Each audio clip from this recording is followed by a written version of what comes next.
Welcome to Success in Motion. Join us as we dive deep with top leaders, entrepreneurs, and professionals, uncovering strategies to grow, scale, and succeed.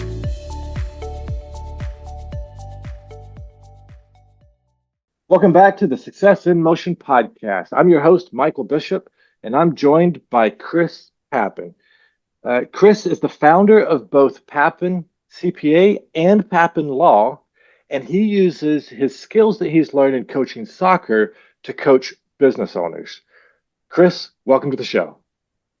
Michael, thanks for having me. Looking forward to a good conversation today. Yeah, I think we're going to have a great conversation. I love business, you love business, and all of that is wrapped around success and how you've taken your skills that you've learned on the field and brought them into the boardroom. So I'm excited for this conversation. Chris, give me a snapshot real quick of your business right now.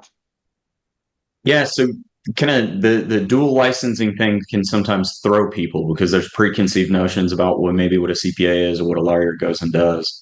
But the core of what we do is we represent small businesses and small business owners.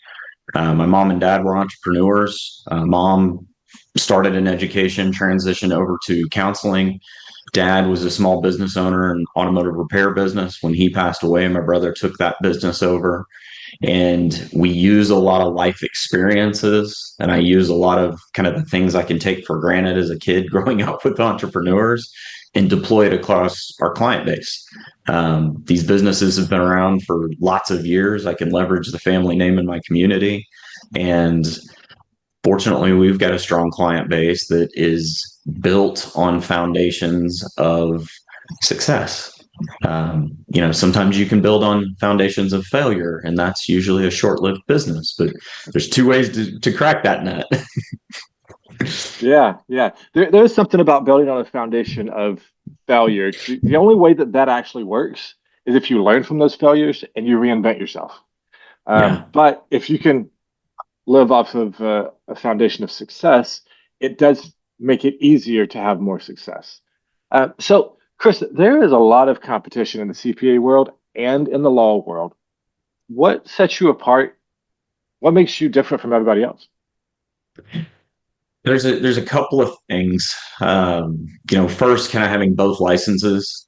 There's a commonality among clients about by the time they arrange, professional A and professional B and figure out a common schedule, they've wasted a day organizing everybody's life there. So doing that as a one-stop shop is really helpful. But on top of that, there's tons of folks that are in this space, but I think those of us that are in this space and then leveraging technology to kind of accelerate the conversation about forward-looking conversations rather than backwards. So to say this in a kind of an audience relevant way, a lot of folks make a phone call in January and say, can you file my last year's tax return? And they think that's really the service that's out there. Yeah. And they usually say something like, I had a prior person. I'm not really mad at them. I think they do great work, but I'm looking for something more. Okay, well, what is it you want from us? Well, will you file my tax return? It's like you're looking for more, but you're asking me to do the same thing that the other person did that you're frustrated with. That doesn't make sense. That doesn't line up. So you have to translate that. What most people are looking for are there things that I could be doing? And notice I said in January to file last year's tax return. Yeah. Just the client by their behavior has missed a year's worth of planning. They're asking after the fact to do certain things. So we try to get that voice out there about get us as a partner to be shoulder to shoulder with you during the year so that we can pull the right lever at the right time instead of saying, well, you just saved $10,000 if. Instead, it's you will save $10,000 if. Would you like to make that decision now, or do you want to put that off later? That's a different conversation. Yeah. So that forward-looking piece, I think, is not necessarily unique to me. There's tons of great people that do that, but there's like a client training exercise in this. And I'm sure you experience it. You talk to different people all day, every day. How people approach problems matters. And I think that's where the secret sauce is. Yeah, 100%. And there's two things that people don't understand the difference in. That's a CPA who's all they're doing is filing your taxes, which is what that person thinks that you're coming to do. And then there's what's called a tax strategist, someone who's Yeah. going to work with you throughout the year. They're going to tell you if you make this purchase, it's going to offset this over here. If you go and you make all this income, what are you going to do to it to minimize your tax? What are you going to do to make sure that your company is making enough money on paper to be able to get that loan that you need to get that piece of equipment? Those are all things that most business owners need to have the answers to, but they don't know who to go to for that. And so they just call up their local CPA, who all they do is file taxes. And then when they're not getting that support because they don't know to ask for it, they're super disappointed. They're like, yeah, he does a great job filing my taxes, but I need more. I don't know what it is. And then they come to you and you're like, Yeah. well, let's figure out what that is. And how have you educated people on the difference in those two? The first is we go to a lot of our referral sources. There's lenders, obviously financial advisors, other CPAs and attorneys. I mean, sometimes I play the opposite role for folks that maybe have a single license, but all of that feeds back to kind of our first touch with clients. We very much want to know what they're doing and make sure that our goals are aligned, but we really want to tell our story first. Because if you're just looking for a tax return, move on. I'm not your guy. If you're looking for that deeper, something more, whatever it may be, even if you don't know what it is, then our firm is positioned to work with folks like that. And just the way I'm wired in my DNA, like, a lot of this comes from probably coaching strategies, but I'm not worried about just game one. I'm worried about the season. I got to get people in shape early in the season. And that's no different than what we do for a small business owner. They're starting their business. They're worried about just opening the doors and selling their first unit of whatever. But I'm worried about getting them past that 3-year window where statistically 85% of businesses fail. Yeah. The different things to look through. Now, what you do on day one matters. If you show up late on day one, that's going to set the tone for everything else. So there's a balance. There's a yin and a yang with all of it. But what you said a minute ago, in the sense of sometimes we don't know what we're asking for, sometimes we don't know what we're positioning towards. I think that's the beauty of the conversation. And you've got to create space to get both sides and start to align things. I tease clients and say, hey, it's a customized template. No different than kind of what you're doing on a podcast. There are fundamentals to an interview, right? But you go in and specifically you've chosen to customize every single one of them, which is exactly what we're trying to do for businesses. And I think that process, the sooner people can realize, if you're a listener out there and you're kind of rattling around with everything I'm saying here, you have to make it your own. You are unique. No one else in the world is like you. Yours may be identical to what's next door, except for the name, but it's yours. That's what's different. And there's beauty in that. I'm sure that you've seen dozens, if not hundreds, of businesses in all different stages of their career. What is it that? So I'm going to refer back to something you just said. 85% of businesses fail within the first 3 years. What is it about those 15% that succeed that the other 85% don't have? What are they missing? Yeah, a lot of these are just SBA. I'm not quoting them; they're not my stats. It's just stuff you can go research. Some of those businesses, and I say fail, maybe fail is a little bit of a strong word. Some of them are only designed to operate for 2 or 3 years. So when you think about like maybe a high school kid starting a lawn business, they're going to do that 16, 17, 18, then they're going to school. Well, those are fail in SBA definitions, but not really a failure like bankruptcy or lawsuit or something along those lines. But to answer the question directly, what are we doing to set up the livelihood? Question number one is, what's your end goal?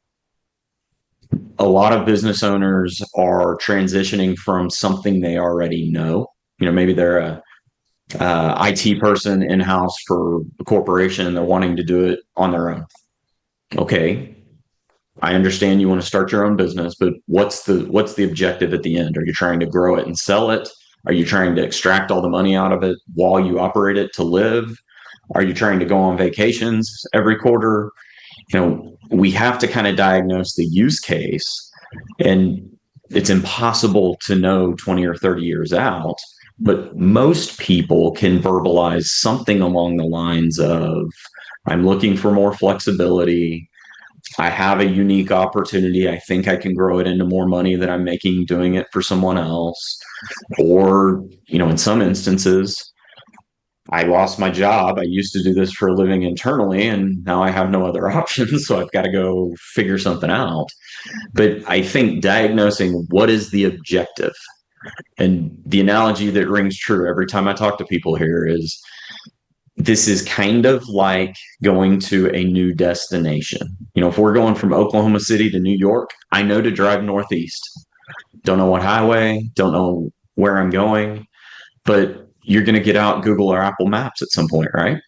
Yeah. Or maybe an old school map if that's more your style. But at some point, you're going to have to look at an anchor point. So when new business owners come in and don't tell me what the destination is, it's almost as bad as getting in the car and driving west to go to New York.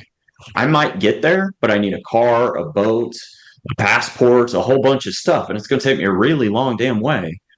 Or just turn right and, figure out where you're going. Or maybe if you get to the coast, turn left and go up north for a little while.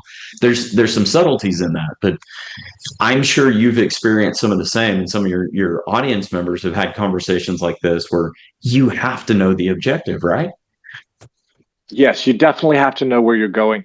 And this makes me think of a bunch of conversations that I've had, not just on the podcast, but just in general. I love talking to people about business and how things are going. And what I have found is a large number of people who start small business, especially in the service industry. It's just like you said, they had a skill. They're looking at the owner of their company, and they're saying, this guy is making so much money off of me. I'm making $20 an hour. He's making $150 an hour. Why am I not doing what he's doing? And so they're like, I can go do that. And they jump out. They're really good at being a plumber. They're really good at being an electrician or whatever it is. And they go and they try and start up, and they make some success. But what they fail to recognize is you have to have a plan to get to that warrants the $150 an hour, right? You have to have an idea of who's going to be your CPA, who's going to do your books, which is different from your CPA. Those typically aren't the same person. They can be, but they're typically not. Who's going to do your marketing? How are you going to find business? Who's going to sell your business? Once you get out there, you found, okay, I can get on site and I can do the job, but then who's going to collect the payment? I talked to one guy who was 6 months behind collecting payment because he didn't enjoy that part. He just enjoyed doing the business, and he was wondering why his business was failing. Right? And I'm like, if you're not charging your customers, you're going to go under, because you can't work for free, right? And those customers are only going to hold open that invoice for so long before they give up on you collecting from them. And so you have to have a plan for all of those things. And it sounds like it can be overwhelming, but it's not. It's just teaming up with the right people, such as yourself, to help coach you through that and help you understand what you need to do to build that roadmap to get you from, I no longer have this job that I want to be in or that I can be in, to I'm going to be an entrepreneur that's successful. Build the roadmap and go down that step by step. Surround yourself with the right people, and you'll do great. It's just, don't try and do it all yourself, and don't forget all of the other parts. Chris, if someone wants to get better at what you do, being a CPA, tax strategist, an attorney, where would they even start to get into that?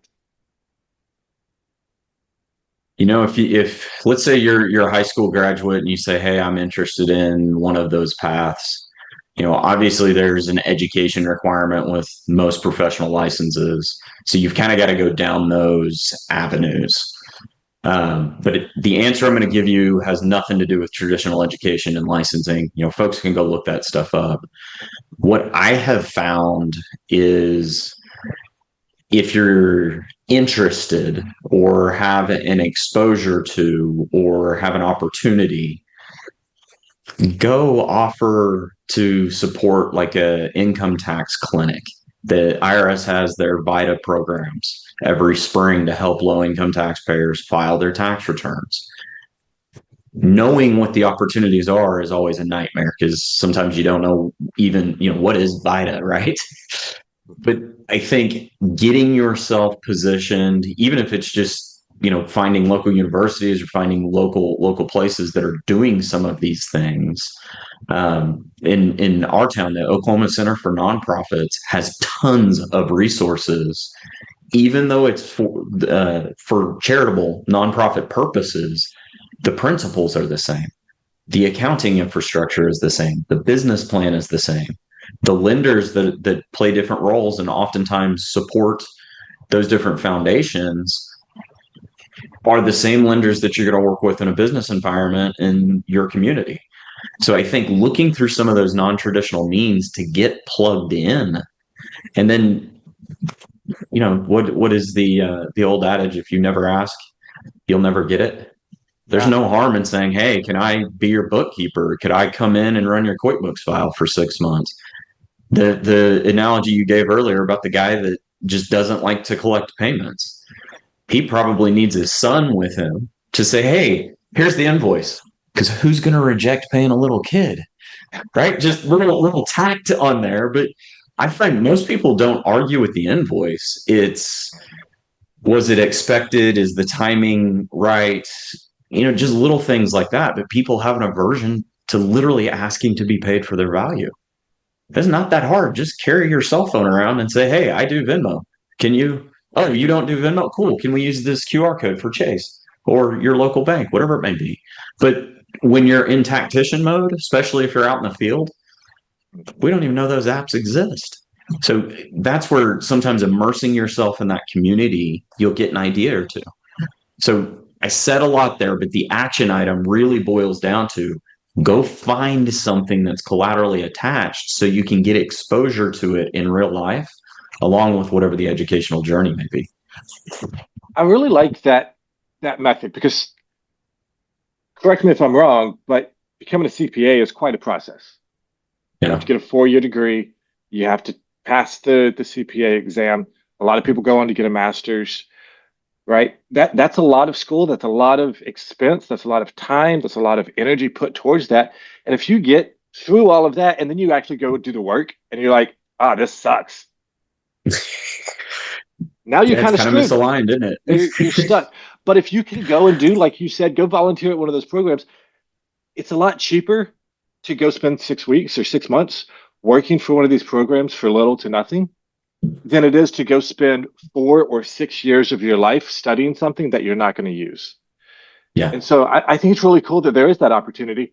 You might not be doing the glamorous stuff that CPAs do. You might be doing some of the more grunt work, so to speak, of the office, but you still get to be in the environment. You get to see what it is, and you get to watch people who are doing the things that you will be doing once you have that certification. And if you're in that environment and you don't like it, go find something else to do. But if you get in there and you're like, I bleed accounting, then go all in. Go get the degree. Go get the certification. Go get the master's. Whatever it is that you need to do to make that happen. Can you do the same thing with the law side? You kind of can. There are some opportunities with, I'm going to say, some limited abilities to practice without a law license or being in law school or something along those lines. Document drafting and things like that. Obviously, AI and technology is playing a huge role in some of those. So, to find maybe a senior attorney who's not as skilled with technology and be their kind of executive assistant who is using the technology for them can get you exposure. The curse about being a lawyer and the blessing about being a lawyer is you've got to have an undergrad degree first. And I remember going to law school, coming out of business school, I was so narrow in what I wanted to do. I thought everybody'd be that like that. And I show up and I figure out you got folks with literally every degree possible, art history majors, journalism majors, letters majors, poli-sci majors, criminal justice. And then it's like, you got a criminal justice degree. I assume you want to do criminal law. No, I want to do corporate white collar. Forensic investigations, you're like, well, it's kind of attached, but there's not a direct correlation in there. So my point is it kind of doesn't matter. You're going to have to kind of ride this train, and you can use a lot of different disciplines to supplement where you're headed in a legal career. And if that gains traction and you want to go to law school, which, CPA is a commitment, but law school is a whole different beast. And getting through those 3 years, it is a rigorous program, no different than a doctor's residency or anything like that. You better damn well know whether you like it or not. Because I've got classmates that went to law school, never intended to practice law, never wanted to be in the courtroom, but they wanted the discipline and the rigors of law school so that they could deploy those skills in a different setting. So there's lots of ways to think about and go about doing it. But sometimes you got to find your own path in that. Sometimes you just got to find somebody that's a template. That's not a great answer for folks who don't know what they're doing. But what you said a minute ago in kind of executing your own path, finding your own experience, I think too many people are looking for like the YouTube template of just, oh, tell me what to do, instead of applying some intelligent thought and customizing it to making what they want.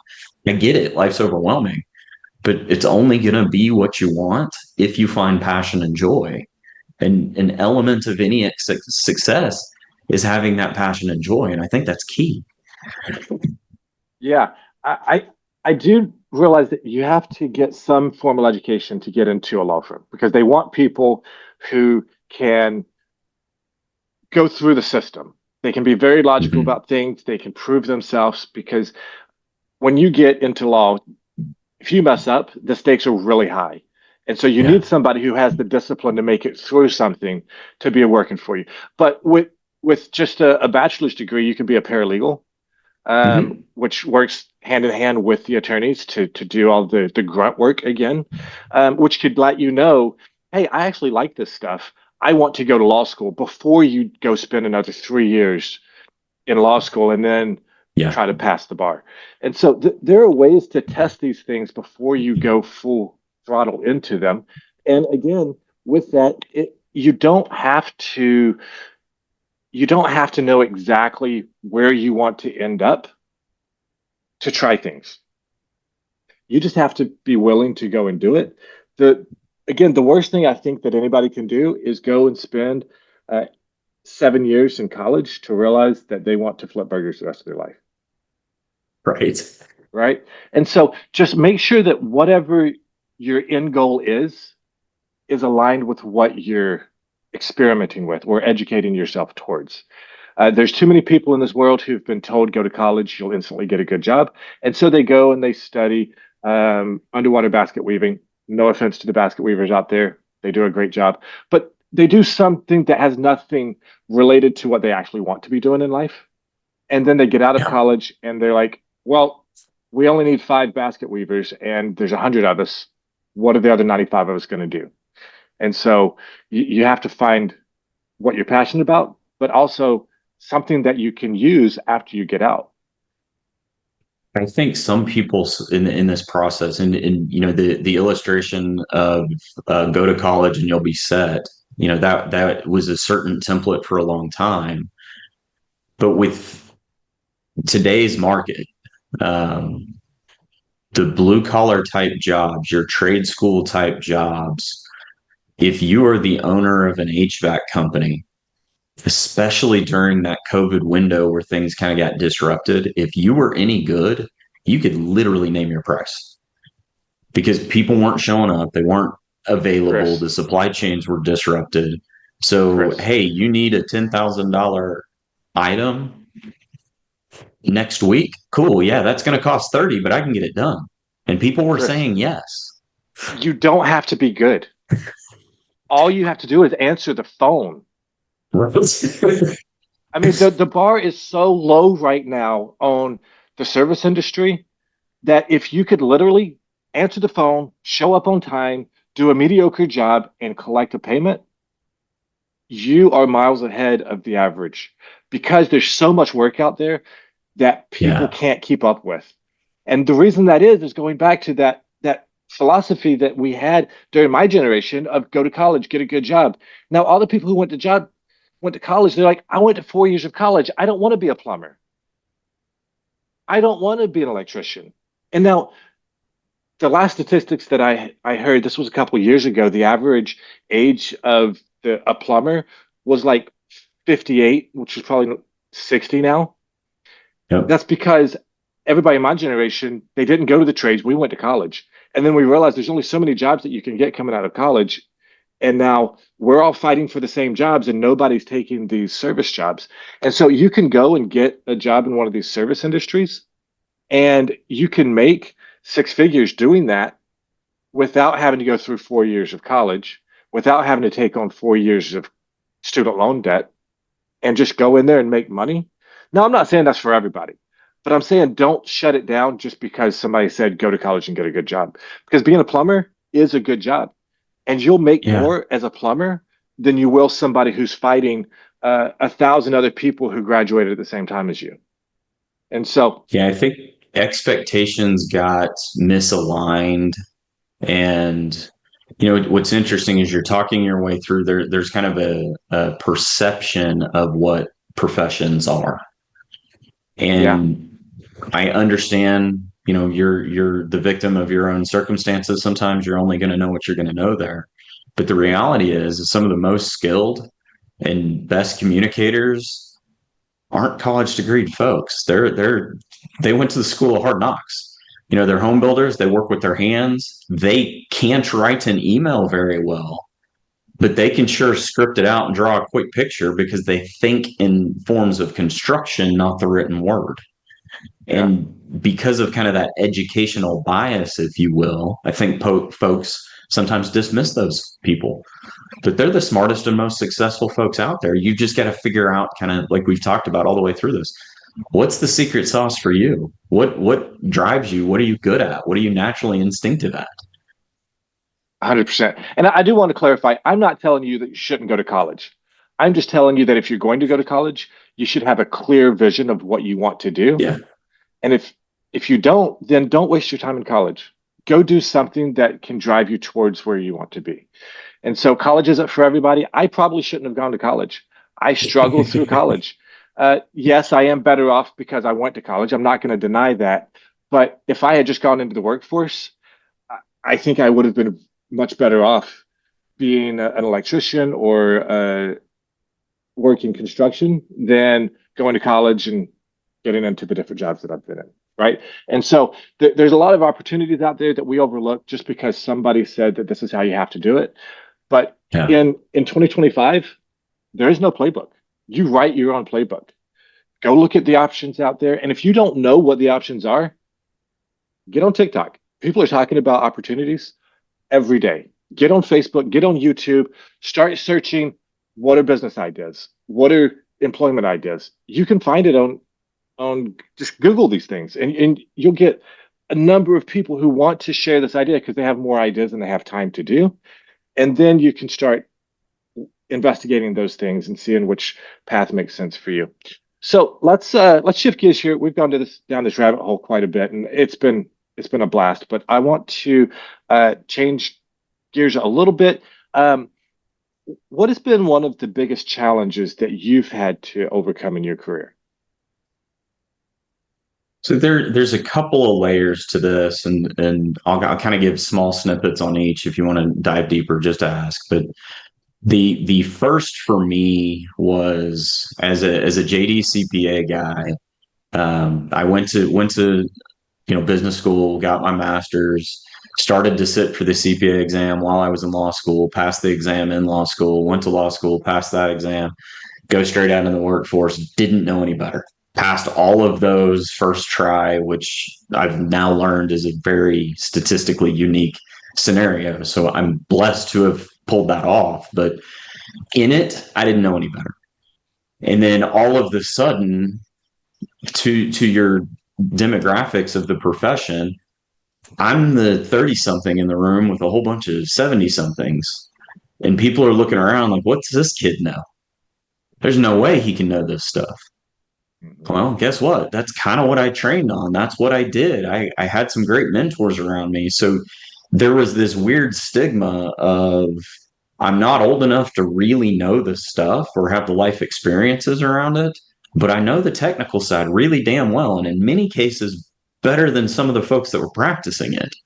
So you Yeah. kind of had to blend both of those styles. So that was one little obstacle. The other was kind of when I started my firms. I was happy at the old place I was at. I had great mentors. Really, to this day, still in touch with them, respect them, work from time to time together on projects. But it's one of those deals where I fought internally because there's some things I wanted to do with my family.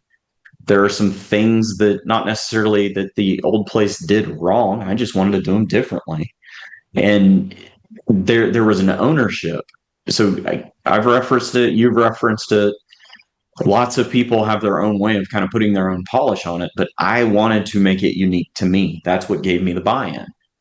But doing that, especially leaving another firm, well, how's that going to land? Are people going to come with me? Will I have enough customers? Like all of that stuff naturally creeps in.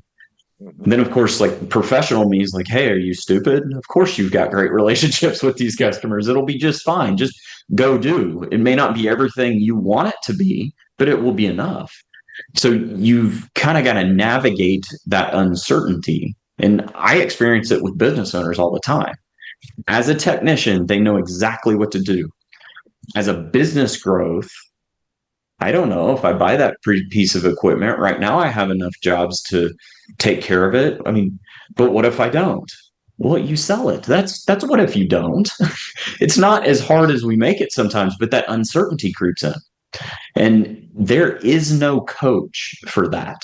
Whereas an athlete, when you're going into a playoff game and you're uncertain, you've got somebody saying, you've made this shot 1,000 times at practice. All you got to do is shoot the same shot. Yeah. It's not that way in business. It gets kind of lonely when you're the owner. So I think if people will, number one, have some faith in themselves, and then number two, invest in a community around them, even if it's something as simple as a podcast like this, just keep listening because you'll get commonalities of, oh yeah, it's not always going to be easy. Sometimes you have a Monday 5 days a week, and then other weeks you're on vacation and you worked 80 hours. But that's the beauty of small business. Yeah, I think that's interesting that you said, what if I fail? I I think that what if I fail holds too many people back. Yeah. And what they really should be looking at is what if I stay where I am and I could have succeeded? Because if I stay where I am, I'm comfortable. I know what's going, but I'm not growing. Am I always going to be like, if you're not growing, you're declining. And so if that's what you need to do to grow, even if you fail, you're still going to learn from it. Yeah, you might struggle. It might be hard. And if you fail here, you can always go get another job doing what you were doing before.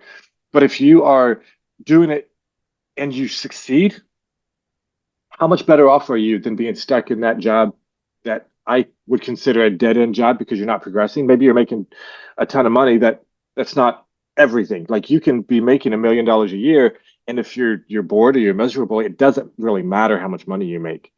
It's all about, are you being fulfilled in the role that you're in or the job or the Yeah. business that you're growing? And so finding that fulfillment is going to lead to the money. And then And go ahead. yeah, I want to throw something in here. It makes me think of Netflix. Netflix perfected their platform selling DVDs that they knew people were no longer going to use. They knew it was a limited lifespan, Yeah. but they perfected their business by doing something they knew was going to fail. And I think that's really powerful in here is it's not like just go to A to B and it's perfect. But the analogy I'm going to leave with folks here is if you go to the grocery store and you got 5 hungry kids at home, if one of the aisles is closed, you don't just give up and go home. You figure out a way to get the things you need in the grocery store, even though you don't go on your normal path. That's what business is going to be. And it's okay. Just bounce through the different variables, adapt. No different than what Netflix went into. And there's a reality somewhere in there that it's okay to stumble. It's okay to fail. That's part of the recipe. It's just, you got to learn from it. You said it in the very beginning.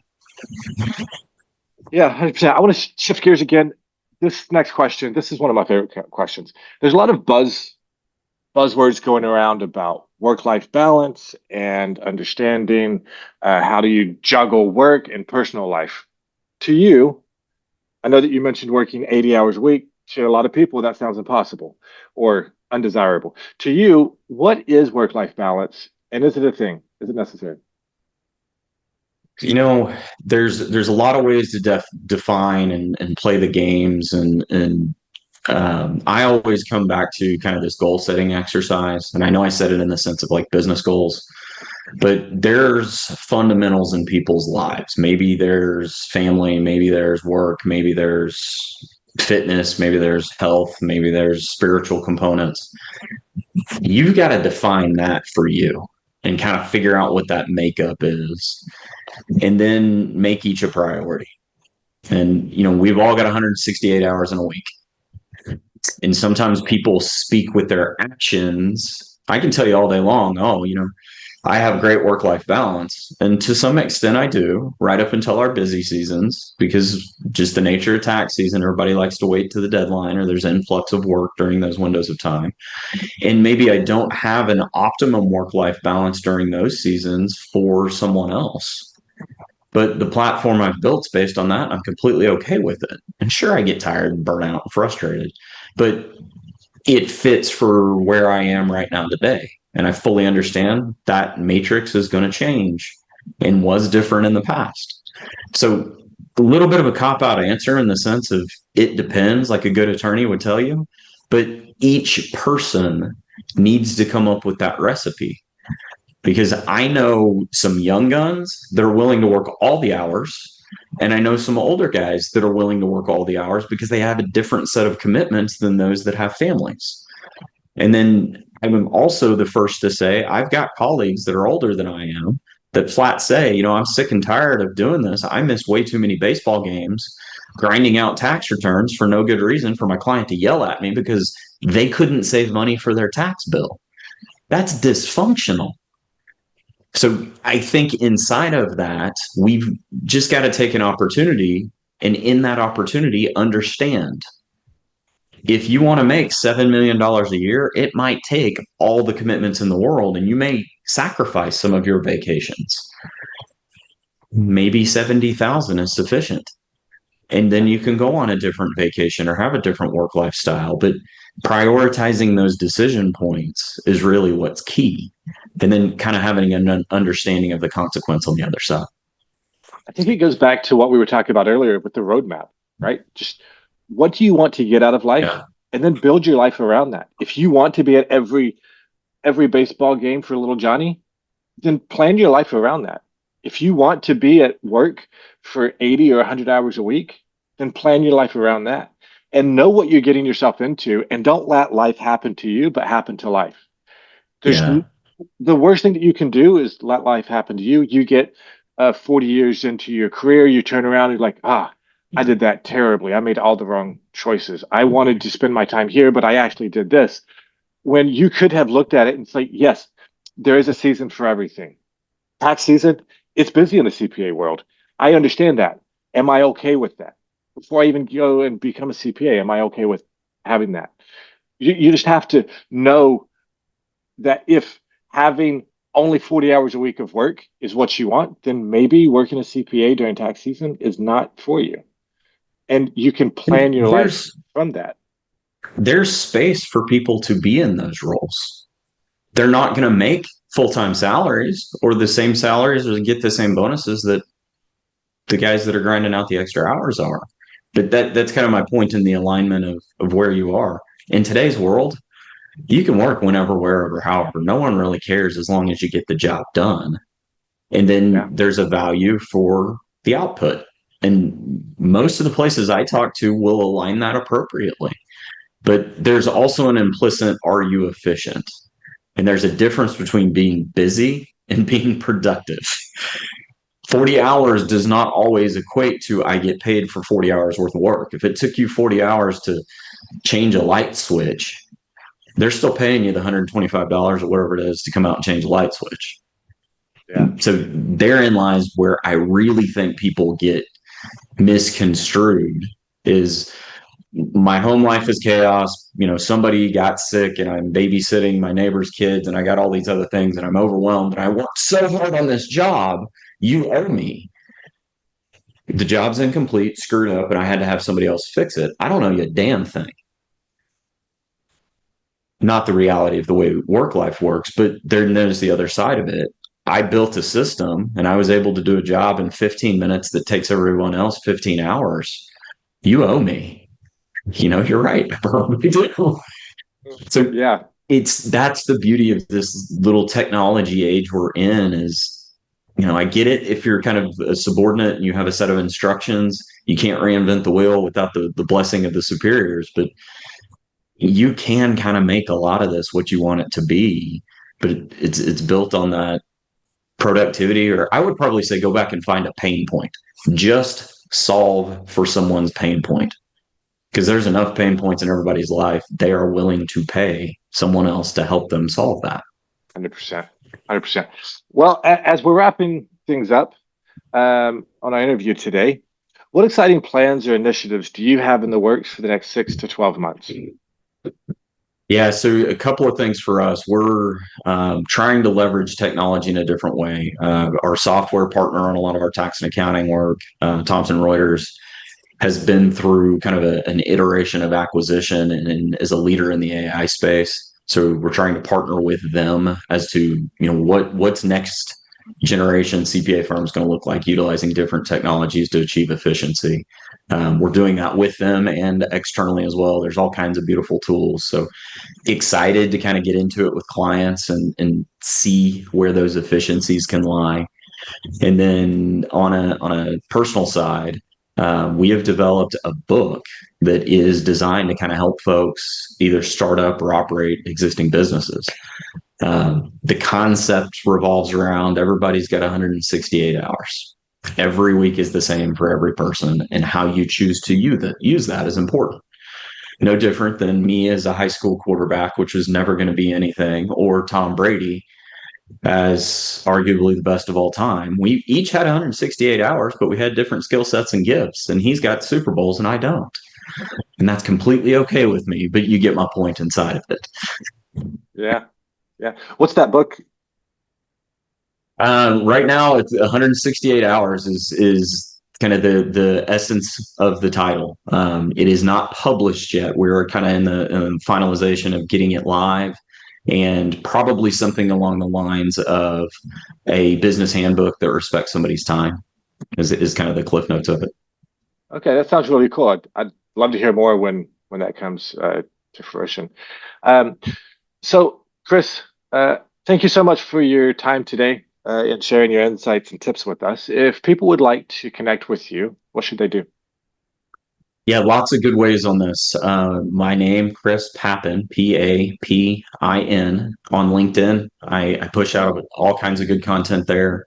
Have websites for the law firm, Papin Law, Papin CPA, and then Papin Speaks is kind of a thought leadership type space. If you're looking for free tips and tricks as a business owner, we will have resources there, and ultimately ask people to sign up, put their email address in, and give them kind of business tips of the day type approach that hopefully are helpful.